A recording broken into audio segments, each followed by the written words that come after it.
Once variation becomes visible, attention shifts from what moves to what remains constant while movement changes. Across different conditions, certain responses recur, not as identical actions but as familiar orientations. These orientations are not chosen deliberately. They form through repetition and stabilization. Where function describes how a system responds moment to moment, character describes how it positions itself across time. It's the posture that remains when circumstances vary.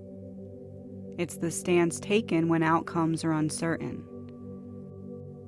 It's the default mode that organizes behavior before intention intervenes. Character doesn't announce itself.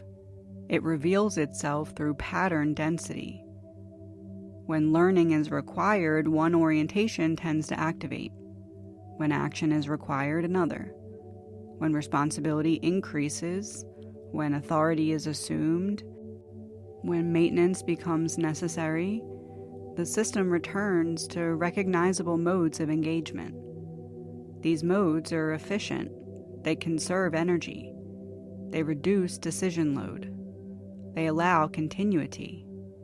That efficiency is why they persist even when they limit range. Character is not a flaw. It's an optimization that has not yet been re-examined. Across different roles, certain traits repeat. Curiosity may lead or follow. Caution may stabilize or restrict. Speed may substitute for clarity. Control may substitute for trust. Withdrawal may substitute for discernment. These substitutions occur automatically, shaped by prior resolution rather than present accuracy. What distinguishes character from habit is coherence. Habits can be isolated and context-specific. Character spans contexts. It influences how effort is applied, how authority is handled, how boundaries are set, and how continuity is maintained when novelty fades. When character is examined, contradiction becomes visible.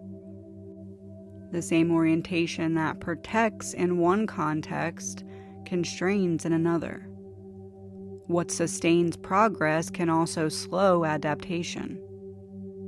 What preserves stability can resist necessary change. These contradictions are not errors, they're consequences of consistency. The system doesn't require these contradictions to be resolved. It requires them to be recognized.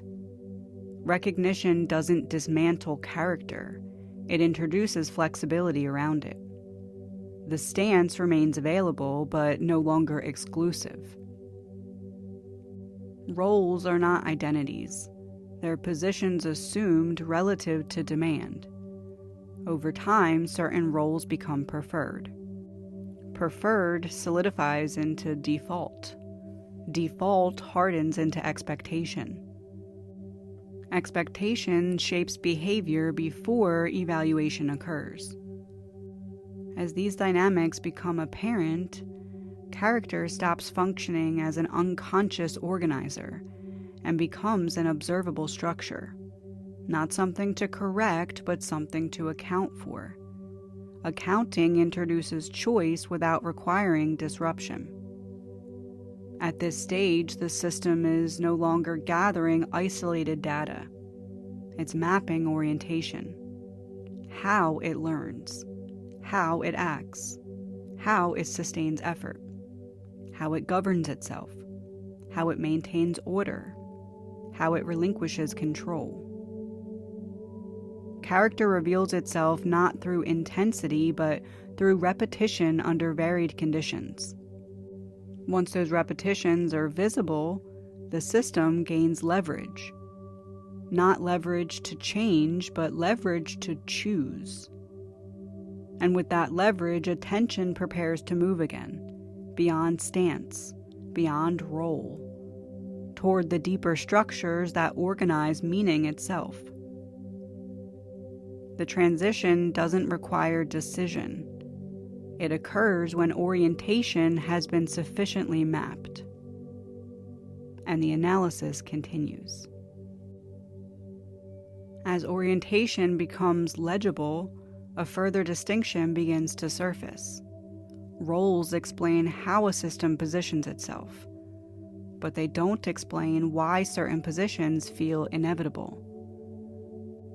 Beneath role sits a deeper architecture, one that doesn't change easily with context and doesn't respond quickly to feedback. This architecture governs meaning, belief, fear, trust, authority, and surrender. At this level, variation narrows. Situations differ, but interpretation converges. Different roles may be activated, yet they're organized by the same underlying assumptions. These assumptions are not conscious decisions, they're structural. They shape how choice is perceived, how control is exercised or relinquished, and how uncertainty is tolerated. When character has been sufficiently mapped, attention naturally drops below stance and into framework.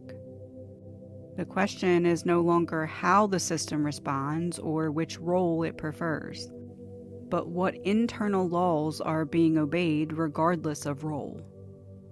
What narratives persist across change? What thresholds trigger collapse, resistance, or release? This is not an expansion of analysis, it's a descent. Fewer variables, greater consequence.